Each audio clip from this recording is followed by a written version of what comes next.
तेजस्वी यादव ने प्रेस वार्ता में ऐलान करते हुए कहा है कि 17 तारीख से वह राहुल गांधी के साथ वोट अधिकार यात्रा में शामिल होंगे, जिसके दौरान लोगों से मिलकर इस मुद्दे पर चर्चा करेंगे। यात्रा के बाद वह और उनकी पार्टी इस बात पर गंभीरता से विचार करेंगे कि विधानसभा चुनाव में हिस्सा लेना है या नहीं।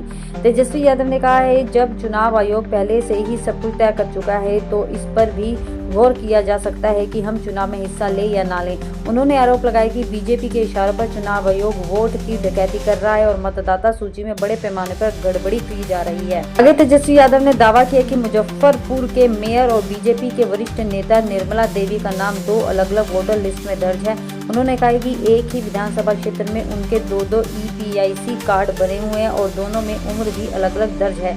यही नहीं, निर्मला देवी के 2 देवरों के नाम भी 2-2 स्थानों पर दर्ज हैं और उनके पास भी अलग-अलग EPIC ID है। इतना ही नहीं, तेजस्वी यादव ने आरोप लगाया कि बीजेपी की बिहार प्रभारी भीखू भाई दसलानिया का नाम भी बिहार की वोटर लिस्ट में दर्ज है, जबकि वह मूल रूप से गुजरात के हैं। आखिरी बार उन्होंने गुजरात में वोट दिया, वहां से नाम कटवाया और अब बिहार में वोट देंगे।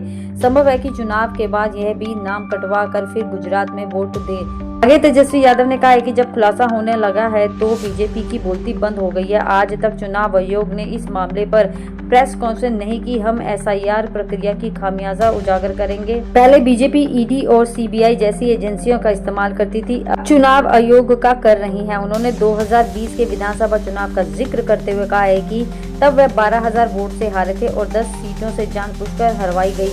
अब यह वोट चोरी का खेल है। आपको बता दें, तेजस्वी यादव के इस बयान के बाद से बिहार की राजनीति गर्माती हुई नजर आ रही है। अब देखना होगा कि राहुल गांधी के साथ उनकी यात्रा के बाद क्या वाकई में चुनाव बहिष्कार का बड़ा कदम उठाने जा रहे हैं बिहार की धरती पर या नहीं, ये तो आने वाला समय ही तय करेगा। लेकिन आपको बता दें, ऐसे में बिहार की सियासत एक अलग ही रुख इख्तियार कर चुकी है।